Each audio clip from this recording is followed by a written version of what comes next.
We'll take a look into the current Hornets free agent situation, then update you on both of our lists, the top 35 Hornets players of all time and the top 35 Hornets nicknames of all time, all today on Locked On Hornets. We're Locked On Hornets, part of the Locked On Podcast Network, your team every day. In a minute, cuz we live.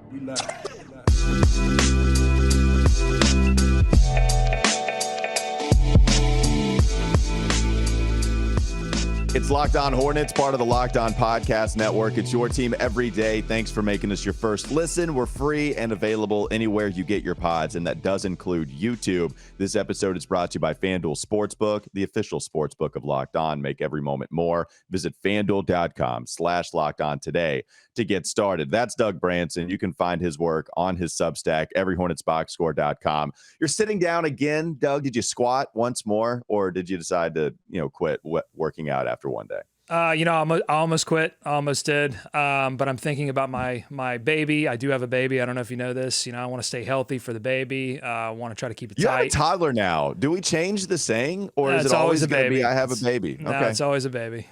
So you wouldn't understand, Walker. You don't have a child. You wouldn't understand. You don't get it. Today is a workout day. Today's leg day. Thoughts and prayers. Oh, leg day. But yeah, I'm sitting. It's fine. I think it's good. I think I can maintain my energy. We've got these lists to get to. I mean, I did way too much research for my list, but I think people are going to enjoy it. So I'm excited. I don't think anything's going to get me down here in silly season. Well, and it's so great because I told you how nervous I was because I wasn't prepared. I had not done enough research at the time. Now I have, but at the time you said, Walker, you're putting way too much research into this list. It does not call for that. And now here you are doing a Hornets nickname list, and you're thinking that you probably have done too much research. But we're going to find out. We'll bring that to you in the second and third segment. I'm Walker Mail. You can listen to me on WFNZ Sports Radio 92.7. FM every weekday from 12 to 3 p.m. Let's take a look at some of the current Hornets here, or, I guess guys that could be Hornets but aren't. They're just floating in space in the free agent market. Here on August 9th, no determination has been made. PJ Washington, free agent still. Kelly Oubre, free agent.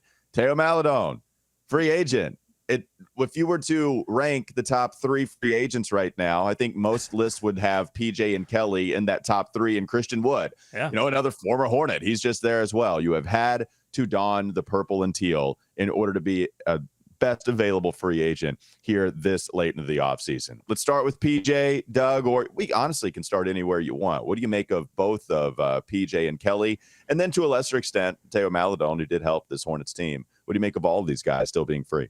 Yeah, I'm surprised that we haven't had any movement. We've had a couple of rumors out there about some interest from the Cleveland Cavaliers, although, looking at their cap sheet. For PJ? Yeah, for PJ Washington. Looking at their cap sheet, nothing makes sense to me. Like, a lot of it revolves around Jared Allen, which why does that make sense for the Hornets at this point when they have Mark Williams, who's going to apologize, but you're thinking sign and trade for PJ is what you're saying as far as it doesn't make sense for them cap-wise. Right. Yes. Yeah. Well, and I think, any kind of movement for PJ to go to another team is going to involve sign and trade. I guess I assume that people would know that because I don't think that a team at this point is going to throw out an offer for PJ Washington. The options are at this point, he signs the qualifying offer, plays out the year, and becomes an unrestricted free agent like Miles Bridges.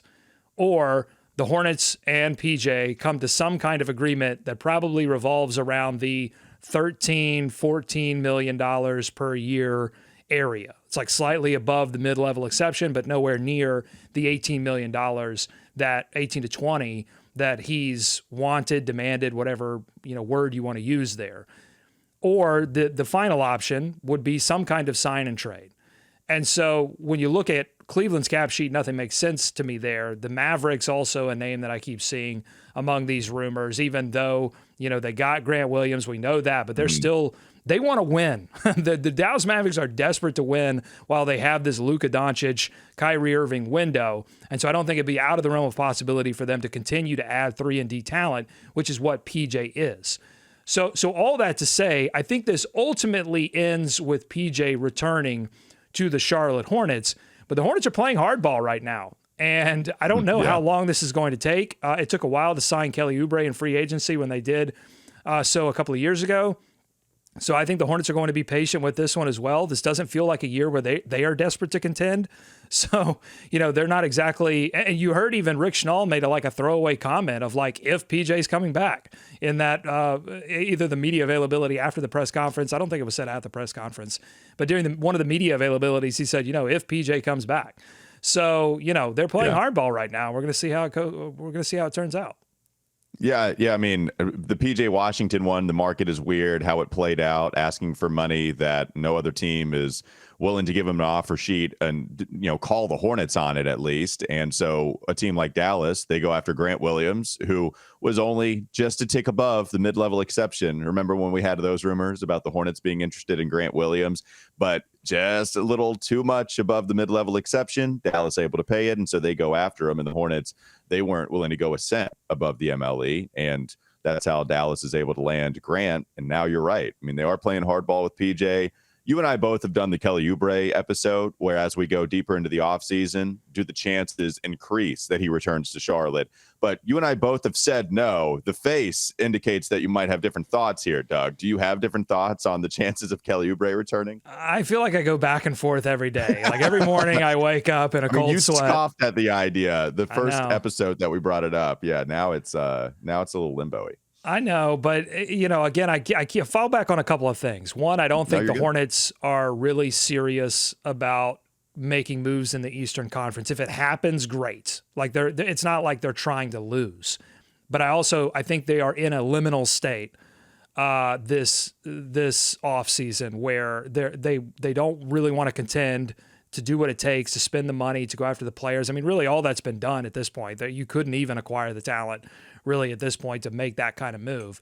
So, but I don't think they're trying to lose either. They really want to evaluate. I think this new group wants to evaluate, who's going to move forward with this team and who they don't. And maybe, honestly, secretly, maybe they want PJ to sign the qualifying offer for that reason. Again, it continues to give you flexibility, just like the Miles Bridges signing the qualifying offer. You have no leverage now. They become unrestricted free agents, but you now have flexibility in the offseason where you haven't committed multiple years of money to certain players, and that's going to, cap strap you at a certain point. But back to Oubre, I do go back and forth, but ultimately I land on the fact that they're not trying to contend, and they got to get a good look at Miller. Honestly, they should get a good look at Cody Martin after he missed an entire season. It's just his wing rotation is too, I think, deep at this point of player, not deep in the sense of talent, but deep in the sense of players that you need to look at, that bringing back Oubre doesn't make any sense to me. Well, and my question too, I know Kelly Oubre said he wants to be here in Charlotte, but we also have well-documented evidence of Kelly saying that he also wants a large role. He wants to play quite a bit. And so if Kelly Oubre wants to play a lot, and he got that opportunity last year because of all the injuries, but won't get as many minutes this year if he returns because of Brandon Miller, because of Miles Bridges, because Gordon Hayward, as long as he's not traded, is still going to be a part of this thing. The minutes, they dry up quickly. So we know Kelly likes Charlotte, and those are great comments. And we've talked a lot about how much we respect Kelly still getting up for every game at a time when they weren't winning a lot of games. We respect that. We appreciate that. But we know what Kelly's about too. We can only go off of what his comments were in the past, and he wants to play. By the way, totally fine. And we've heard him say that he thinks of himself as a starter. He wants to get a lot of minutes. So now it might just be the right time for him to get as much money as possible. Don't know if it would come here with the Hornets, as they are playing hardball, even with PJ. And so if Kelly isn't going to get the money he wants here, not going to get the playing time he wants here, then it might just be a situation where he doesn't want to come back, regardless of what Charlotte wants to do. The second order negative effects of Kelly and PJ sitting in free agency is that it kind of is a signal to other players hey, don't come to Charlotte, because if you come to Charlotte, even if you're Kelly Oubre and you up your stats in a couple of categories and you give it all you got and you make some moves and you make some changes and you adjust your game and you do all of these things, teams are still not going to love you for that. And PJ Washington, same thing, set career highs all across the board this season, but the Hornets don't make the playoffs, and that means that players don't play in those significant minutes that teams want to see. Mm-hmm. They want to see how you do when the pressure's on, before they invest a ton of money into you. And I think that's part of the reason why PJ is still sitting there, and no teams made him at least a significant enough offer. We don't know if there were 0 offers, but we know that there wasn't an offer significant enough for him to accept it and sign it. And so, it's a disturbing thing. I think it's not a positive thing that these players are still sitting there, because if you're a player looking at this situation, you go, man, if I'm drafted by the Hornets or I make a signing like Kelly Oubre did, then, when it comes time for me to sign that next deal, I might be in trouble. So it's a great point. PJ Washington changes the game. Kelly Oubre, respectable stuff at the end of the season. So now it doesn't matter how well you play or how you play with the Charlotte Hornets. Now no other team is giving you an offer sheet in restricted free agency or a contract offer in unrestricted free agency. So now not only is any team in the NBA, they're not giving you any contract, but the team that you actually helped your status with isn't giving you a contract. Here's where I want to go with this. During Gabe Plotkin and Rick Schnall's press conference, and when Rick Schnall joined Kyle Bailey on WFNZ a couple of days ago, you can find it on WFNZ.com. They talked about Michael Jordan still being a part of the organization. He's still in basketball ops. And so you don't completely erase that image of the previous regime, because it's still there. Because Michael is still, yes, a minority owner, minority 100%, but he's still there. And the way that Rick Schnall and Gabe Plotkin are talking, it's that they're going to still hear what he has to say. Now, they're going to be respectful in the public eye. I don't know. We're going to have to see what happens in this 5-year tenure where Rick Schnall is head governor, and then the 5-year tenure after we get the Schnall calls and we get to the Plotkin ploys. But Michael Jordan right now is still a part of this organization, and with him still having a lot of power, you can't completely erase the image that came with the previous regime for those 13 years that he was head guy. Well, you can. I just don't think you can do it now. I think you're right. I think there was a lot of respect. There's a lot of transition happening, a lot of things that are being said right now to make everyone feel all warm and fuzzy. At some point, Schnall and Plotkin have to make a separation from the previous regime. That's true. And I think it's going to happen if the season goes poorly in the middle of the season, or if it goes okay, it'll happen at the end of the season when they do clean house. And I think you're going to see in the next 12 to 18 months, I think you're going to see a couple of statements being made, either through, actual statements or actions that are taken that make you go, okay, this isn't MJ's franchise anymore. And if that doesn't happen, Walker, then we'll look back at this press conference, I think, in a much more negative light, because we were all like, hey, this is the Diet Coke of press conferences. It's fine. It seems fine. But to me, it's only a fine press conference if it's not followed up by significant action that turns this organization into a contender sooner rather than later. Yeah, maybe we finish up some of those thoughts in the next segment before we get to the list. Coming up next on the Locked On Hornets podcast. Don't go to sleep on the Hornets just yet.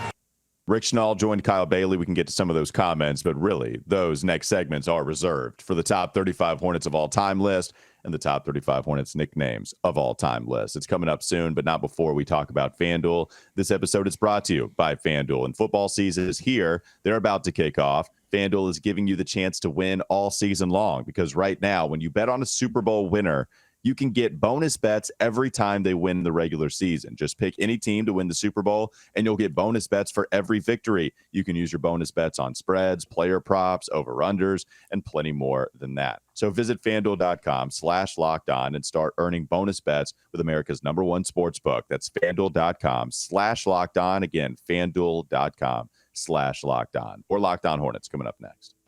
Is Locked On Hornets. But I have seen him go all the way up to number 10. That was. Is there a warning? Do we need to get out of here? Okay, here's the thing. I don't know if you heard, but my watch went off, and I was trying to silence it, and then I accidentally hit ping the phone, and then the phone pinged, and now here we are. I'm doing my best, man. It seems like you're doing your very worst. Well, sometimes it seems like I'm actively fighting you today to move. Sometimes my best is my worst. It's time for more of the Locked On Hornets podcast.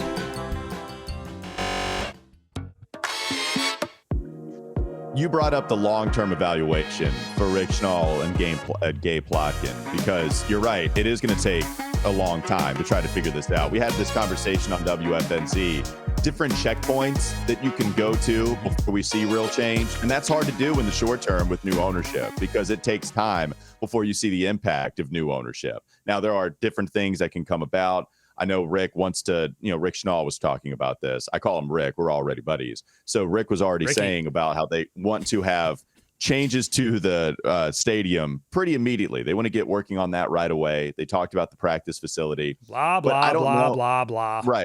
Right. I don't know if there are any checkpoints that we can get to in the short term, and short term meaning within the next year, to where we can point to that and say, okay, new regime, look at how, look at the positive trajectory this franchise is on. It's going to take some time, to your point. And so it'll be interesting to find some of those checkpoints that we can get to. Okay, here's a good level. Here's a place where we can set up camp and measure what the Hornets have done. Here's a place we can set up camp, measure what the Hornets have done. It's going to be the long game, trying to figure out the impact of this new regime. Well, they better be doing a lot of this, a lot of finger crossing, a lot of praying to whatever gods they want to pray to, that this team stays healthy this season and outperforms expectations. Now, whether that means make the playoffs or make the play-in, whatever it means, it means, I think, outdoing the Vegas projections, which are like around 30-ish wins. If this team wins 35, this team wins 40, if they get close to what they were a couple of years ago, then I think people will look fondly on the bet that Schnall and Plotkin are partly responsible for, because they did have some voice. They did have some influence in this franchise. He confirmed it. At least Plotkin did, yeah. And they have put their money on, hey, we've got a good foundation here. We want to see what it can do, okay? Well, when you've done that, when you've retained Mitch Kupchak, at least in the short term, then that's where you're putting your bet. And they better hope that bet pays off, because we know as a city what it looks like when a franchise gets off on the wrong foot. I mean, that happened with Bob Johnson and the Charlotte Bobcats, okay? Right. So, this first year does matter. There's a lot on LaMelo Ball's shoulders. There's a lot on the rest of this core's shoulders at this point. The whole reputation of an ownership group. It just got me thinking. Has there been an NBA franchise that's gone through more ownership change than Charlotte basketball fans? I mean, because you have the Hornets that drop in the inaugural season, okay, and then you're discussing the Charlotte Hornets having a different franchise once they leave for New Orleans. Michael Jordan buys that franchise. Now here we are with Plotkin and Schnall. It doesn't seem so since 2000. We've had 4 different ownership groups in place. There can't be. I mean, there just can't be in North American sports, Doug. There can't be that kind of ownership change, right? I mean, that's every 5 years. Yeah, it's a strange thing for sure. I feel like Atlanta. I feel like the Atlanta Hawks makes sense to me. I can't confirm that. I have to really do some research there, but I have a feeling that the Atlanta Hawks have changed ownership a lot. I don't think so, just because we have the representative of the I forget, but the actress, the family, she always is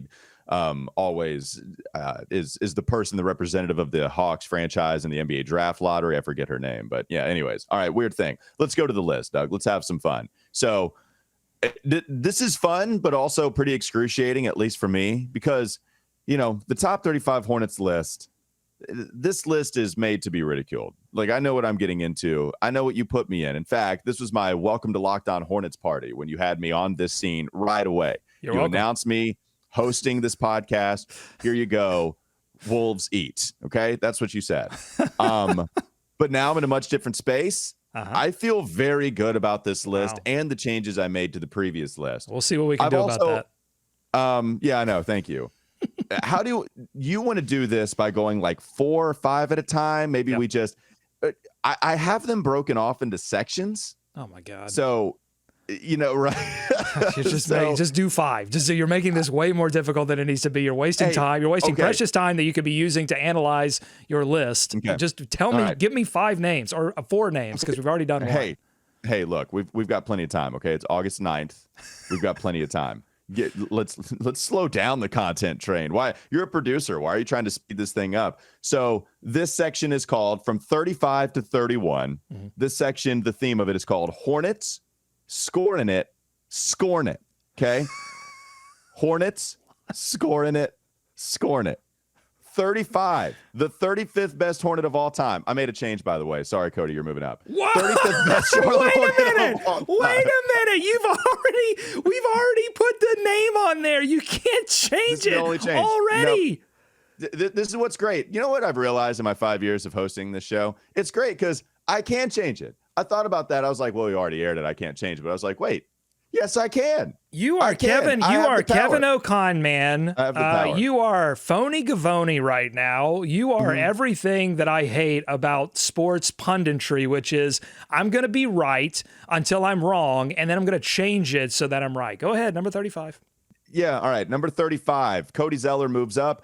35, the Hammer, Armin Gilliam. Wow. He makes the list at number 35. I'm less mad, but I'm still mad. All right, so Armin Gilliam, we had to fit him in on the list, but only, we can go over it. 34 is where Cody Zeller moves. It's the only change. You get a mulligan when you go out to the golf course. You get one mulligan. So that's what I had.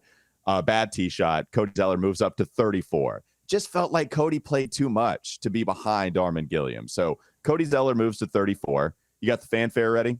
I got it ready. All right, 33, Gordon Hayward.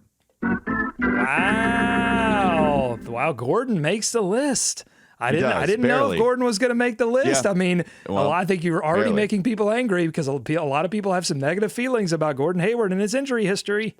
100%. 32. You're just going to move. You're not even going to address it. You're just going to move past it. We'll address it. I said we'll address it All right. after I go through the 5 lists. You're the one that was hurrying me out the door. 32, Terry Rozier. A lot of current. This is a current Hornet list right here. And 31, and we'll end here today for Hornets, scoring it, Jason Richardson, 31. J. Rich, slam dunk, maestro, 3-point, 3-point specialist as well. So here's what I was thinking with this list, right? So let's start with Armin Gilliam and Cody Zeller. Cody Zeller, we talked about the impact. I won't spend too much time on it, but I just felt like he played too long and still did have an impact with this team, where Armin Gilliam comes in and is just like a 90-game mercenary in half seasons, right? So he comes over in 1990 or 1989-1990 season, plays 60 games, starts 59, and then the 1990-91 season only plays 25. So we're talking about very limited time, but close to a 20-point per game score, efficiency through the roof. Armin Gilliam coming in with like 8-9 rebounds a game. Like he was really good, but man, just not a lot of time, even for Hornet standards. So I wanted him to get on the list, but not above Cody, who played a longer time. With Gordon Hayward's going to be fascinating because if we go with just the narrative stuff, the contract was too much. They gave it to him at 30 years old, and by the end of it, he was going to be 34. You have to imagine they've looked to trade him. He's not been available as much, but even with the lack of availability, we're talking about him playing 143 games, starting 142. And what's the caveat we always have with Gordon Hayward? When he's on the floor, he's good. I don't think anybody really argues the fact that when he's on the floor, he's good. We can talk about how he's not aggressive. He's had some of the shooting slumps. He actually didn't shoot well from 3 this year, but still shot 48% from the field. We've talked about him being the connector. You talk about malleable, man. Like this is someone that can fit into whatever you ask. LaMelo's out. Okay. Gordon's going to come. He's going to come your ball handler, your half court possession scorer. We like Gordon Hayward when he's on the floor. He helps out a lot, but you're right. The availability, still a lot of negative emotion. That's why he gets in with those numbers, better numbers than a lot of people that are going to be in front of him, but barely gets in. Terry Rozier, he comes in at 32. So 4 years with the Hornets, contract polarizing for sure, even within this show. I don't love the contract and you do, or you don't love it, but you get the idea. You were a bigger fan of it than I was. I'd have Rozier higher, honestly. Yeah, I figured some people would. I got to hear the rest of the list, but I just, right now I'd have Rozier a little bit higher. I'd have him top 10. Over Jason Richardson? Oh, yeah. I mean, Richardson was a flash in the pan. Rozier's been here a couple of years now. He was. Scary Terry. Been a leader on this franchise, brought it didn't work out, but I mean, brought the team together 2 summers ago,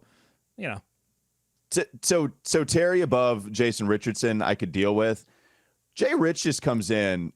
I mean, monster year, for the Bobcats. Now, granted, it was the Bobcats. But we also have context for him being a good player with Golden State as well. So Jason Richardson comes in 07-08 and, starts all 82 games. Okay. Available for everyone, starts every single one of them, shoots over 40% from three on 7 attempts per game and averages 22 points per game that season. It's the second most he would ever post in his entire NBA career. Now, that Bobcats team wasn't very good. He did play a few games, 14 in 08-09, still very good numbers. So this is where, all right, if we have playoff performances as well, where they get to the play-in a couple times, Terry Rozier doesn't play very well in those games. Sure, Bobcats didn't make it, but also Jason Richardson has better years, in my opinion, or a better year. That one's tough. I just felt like there was better. I didn't feel like there was as much polarization. It felt like I would be punishing Richardson for being a Bobcat. And if Terry Rozier is among the best players on a team that barely gets the play in and he's still like your third best player, I don't know. That one's tough. If you wanted to put Terry at 31, I could agree there. But that's my list. Just to go over it real quickly. Armin Gilliam, 35. Cody Zeller, 34. Gordon Hayward, 33. Terry Rozier, 32. Jason Richardson, 31. I'm going to put these lists on everyhornetsboxscore.com, by the way. So you can keep, if you want to go there, you can keep track of them. I'll try to get those up today. Okay. Yeah. I mean, the Rozier Richardson thing, that's the one I could see flipping, but Richardson was good. It's tough because that team sucks so bad. The organization was just all right, well, we have a decent player. Let's ship him out here. Let's trade him to Phoenix. So that's the list. All right, Doug. Any comments? I'm sorry. I still can't get over you changing 35. I've been. If it feels like I've been a little checked out this segment, it's because I've been scouring the internet trying to find your Kevin O'Conman nickname. There's not a lot out there that I can work with in terms of Walker or male. There is this word mountebank, a person who deceives others, especially in order to trick them out of their money, a charlatan. So Walker mountebank. That's weak. I love it. I love that. It's the only thing I can come up with. Have a better name, Walker. This is your fault. Hey, look, man. You've never taken a mulligan off the tee. Come on. It's okay. We got one. Walker mulligan. Now we're I like that. Walker mulligan. Yeah, see, I'm not even trying, and I'm doing better. Excellent. So should I do the nicknames as well? It seems like I should. All right, coming up next on the Locked On Hornets podcast. Don't go to sleep on the Hornets just yet. I've got the top 35 Hornets Bobcats of all time. Doug has the best nicknames of all time. You be the judge on if he's done too much research. Coming up next, Locked On Hornets. Is Locked On Hornets. Mitch Kupchak, will he do the thing that he has not done in season this entire anything time? The thing that he has not done it is anything. Comes back to do something. Just do one thing. You need to get a stick from outside and become the meme in person, because it always comes back to do something. Do something. It's time for more of the Locked On Hornets podcast.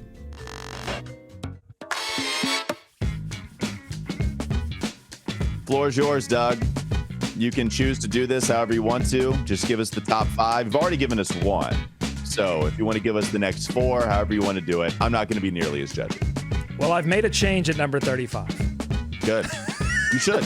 I'm kidding. You should. I'm kidding. No, I will. My list Baconator felt a little higher. I'm just saying you should change it. No, my list is sacrosanct. It will not change. It is. I'm writing it on a stone tablet and taking it. I'm bringing it down off of Hornets Mountain and telling you that number 35. Hold on one second. I'm going to change Jason Richardson and Terry Rozier. Go ahead, Ro. I'm going to change that.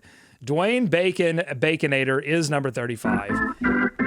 Great question on YouTube from Tsunami Daddy. How exactly does one live up to the name Baconator? Because I said that part of my criteria is that you don't have to, but some level of the criteria is living up to the nickname. If you didn't live up to it, you've got to make up for it in other areas like creativity and some of these other factors that I'm doing. But Tsunami Daddy wants to know, how exactly does one live up to the name The Baconator? What are the criteria for that? I'll tell you, the criteria is I once ate a Baconator in college when I was acting in a short film. I ate a Baconator when they gave us all a break, and I fell asleep on the set. And so that's the criteria. A Baconator not made me fall asleep. That's not the criteria. The criteria is it affected me physically. And that's what I want. I want a nickname and a player to affect me physically. I want to feel it in my body like I felt that Baconator making me fall asleep. So that's the criteria. Great question, though. Great question.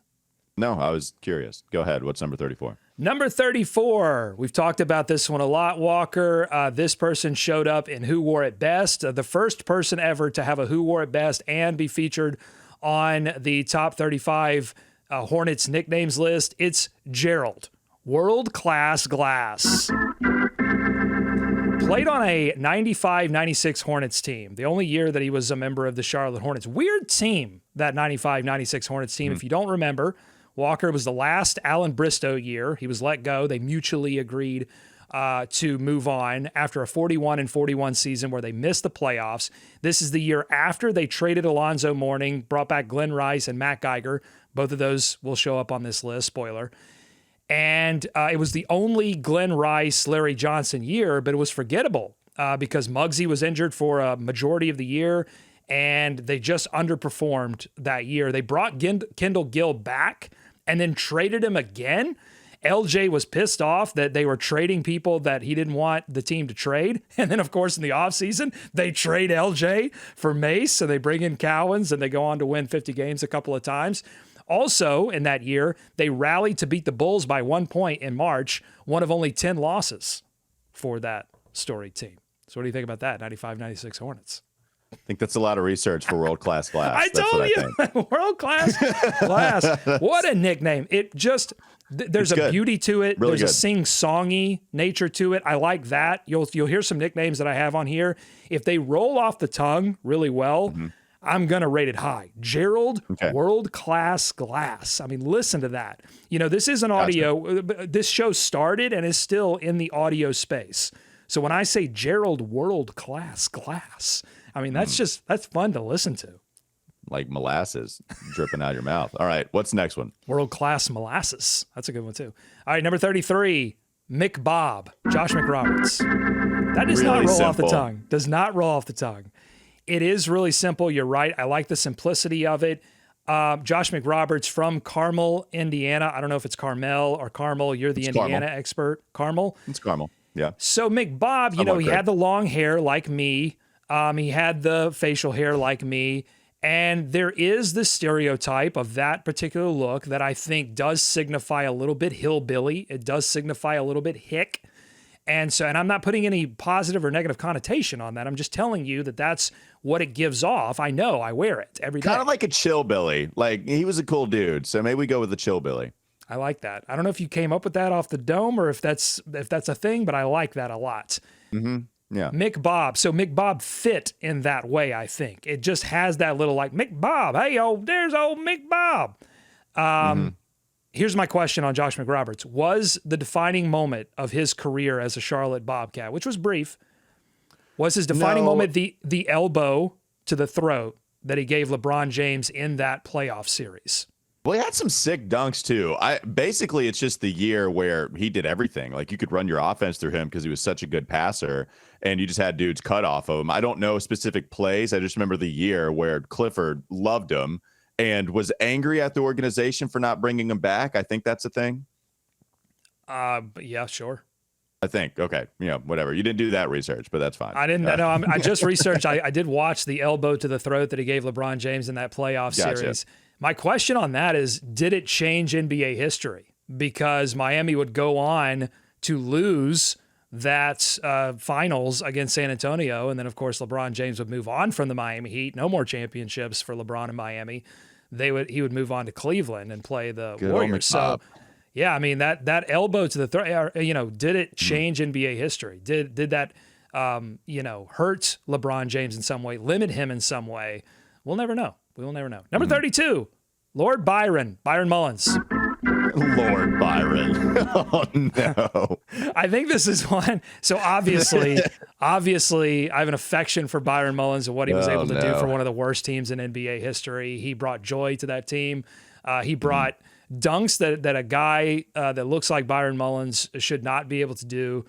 And he was fantastic. I love Byron Mullins. A lot of people call him BJ Mullins, so that's a nickname, but I discarded that one for one. Okay. I don't know if I coined it. I don't feel like I coined this, but I couldn't find any notes on here of him being called Lord Byron in any other publication. So I'm not going to claim it, but I'm just going to say, like, I say Lord Byron Mullins because he was a poet on the court.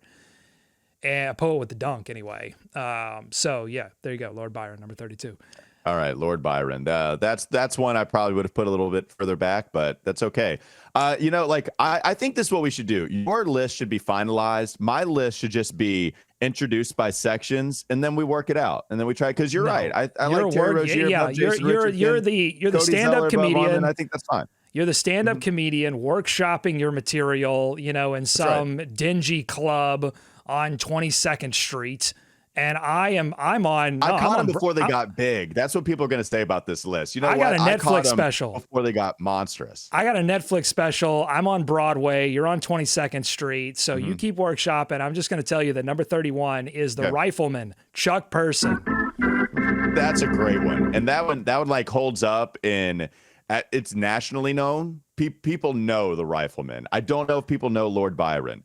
No one knows that. No one knows that. But that's not what this is. But notoriety is a part of it. Notoriety is one of the rifleman is big.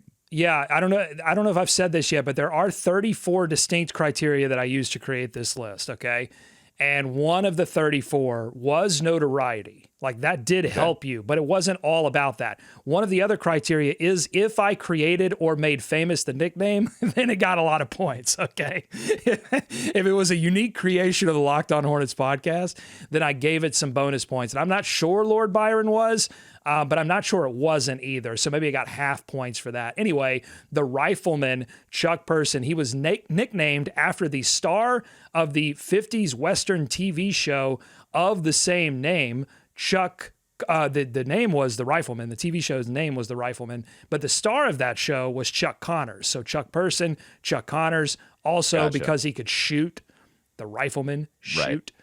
Right. Here's a little bit of trivia for you. Chuck Connors, the star of that TV show, one of only 13 players to play in the NBA and Major League Baseball. What do you think about that? No, that's incredible. The Rifleman, baby. Yeah, love it. You're a big Chuck Person guy, right? You like Chuck Person. I don't know about big, but I definitely know Chuck Person. Well, you're a huge Pacers fan, so I just felt like, Chucky P, is a big part of Pacers history.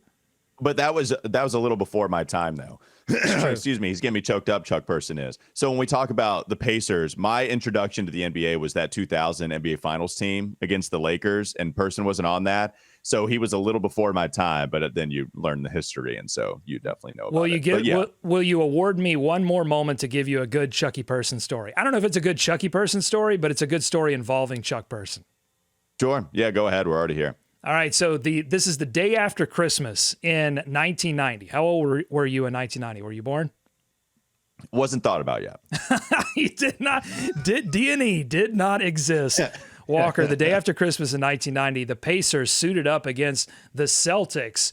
And before the game, Chuck Person was interviewed and said he was going to go bird hunting. Now, these are two Indiana guys. Keep in mind, you got Carmel. Yeah, that's right. And what, French Lick? Was that the name of the city? French Lick. Yeah. The Hick from French Lick. Yeah, they didn't have Chillbilly back then.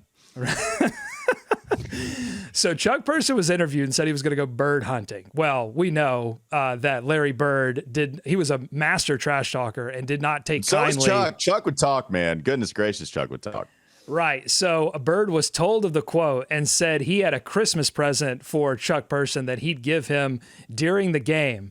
And so during this game, after launching a three-pointer next to the Pacers bench, Bird turned to Person and said, "Merry bleeping Christmas." The shot, of course, went down. So those stories are great. The Larry Bird trash talking stories are great. Chuck Person also involved in a collegiate improper benefit scandal once he was a coach, if I'm not mistaken. Yeah, so there you go. Ahead of his time. Money moving around in college a lot now. A lot of these guys that got punished, I think probably. Well, that was there were federal charges involved in that. I guess we could separate that maybe from some of the other stuff that's been going down. But yeah, Chucky P. All right. Is that the last one? Are we good? Yeah, I promised, Glenn Rice is going to make this list at some point. The Hammer is going to definitely show up on this list. Armin Gilliam might show up a couple of times. He had a couple of great nicknames, so I can't wait to get to some of these names. I will not change this list. Yeah, I think I'm just like, we'll go different sections, and then once we get past the section, we'll leave that locked in, and then Walker Mulligan, we'll move on. And Walker Montebank. Yeah, I like it. We're just all playing around, man. We're just all having fun. We're just all having a good time. That's it. Locked On Hornets. Thanks for making us your first listen. We're free and available anywhere. Wiggle Room Walker. I like Wiggle Room Walker. Wigglin' Walker. Yeah, Wigglin' Walker. That's it. All right, I've workshopped that. I will workshop nicknames. Not nicknames on my list, but I will workshop nicknames for this show for the con men out there in the NBA punditry space. And Wigglin' Walker male, I'm not gonna let him get away with it, folks. I'm not gonna let him get away with it. I like it. Honestly, you keep calling me that, I'll keep doing it, baby. Wigglin' Walker, that's fantastic. Make sure you make your second listen game to game NBA, every moment, every top performance, every result. Game to game has you covered only on the Locked On Podcast Network. Have a great rest of your day. More list, more updates on the list coming up tomorrow.